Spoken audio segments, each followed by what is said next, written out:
So in this passage from the Revelation of St. John, one of the phrases that keeps on repeating is no more, no more, no more. It goes through a list of professions, and basically, in a sense, it kind of goes through the kind of everybody in the economy of the ancient world that profited by or from and by and through the Roman hegemony, through the Roman kind of ordering of the world, through Roman violence, that they all kind of participated in it.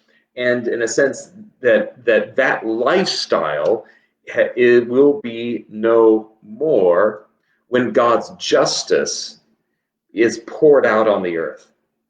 And that ultimately the suffering of the powerless, the vulnerable, the weak, the marginalized, the oppressed, their suffering will also be no more. That's the good news. But one must come with the other, right?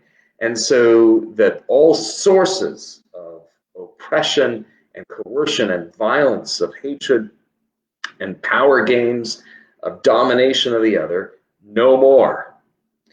Even all the ways in which human beings maybe don't necessarily do that themselves, like I haven't hurt anybody myself, but participate in it, even indirectly, no more.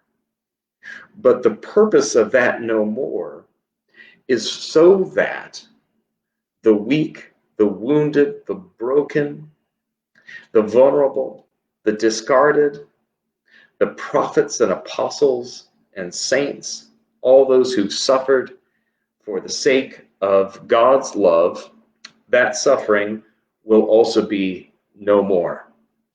That God's patience with human suffering and with human cruelty is finite. And that is part of the good news, that God just isn't going to let suffering go on forever. God's love goes on forever, but human suffering will not go on forever. And if human suffering is not to go on forever, if there is to be a no more to human suffering, then there must also be a no more to the causes of that suffering. There must be a no more to participation in that suffering. No more. Sometimes I wonder if we are frightened by this no more because we find ourselves as citizens of the wrong city. So let us prepare ourselves for that no more, and having been prepared, we may anticipate it, yearn for it, and be ready to receive it as good news. A reading from the Revelation of St. John the Divine. The merchants of these wares, who gained wealth from her, will stand far off in fear of her torment, weeping and mourning aloud. Alas, alas, the great city, clothed in fine linen, in purple and scarlet, adorned with gold, with jewels, and with pearls.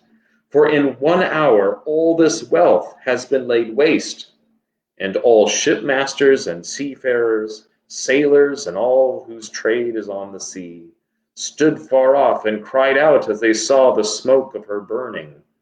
What city was like the great city? And they threw dust on their heads as they wept and mourned, crying out, Alas, alas, the great city, where all who had ships at sea grew rich by her wealth. For in 1 hour she has been laid waste. Rejoice over her, O heaven, you saints and apostles and prophets, for God has given judgment for you against her. Then a mighty angel took up a stone like a great millstone and threw it into the sea, saying, With such violence Babylon, the great city, will be thrown down, and will be found no more. And the sound of harpists and minstrels and of flautists and trumpeters will be heard in you no more. And an artisan of any trade will be found in you no more. And the sound of the millstone will be heard in you no more. And the light of a lamp will shine in you no more. and the voice of bridegroom and bride will be heard in you no more. For your merchants were the magnates of the earth, and all nations were deceived by your sorcery. And in you was found the blood of prophets and of saints, and all who have been slaughtered on earth. The word of the Lord. Thanks be to God.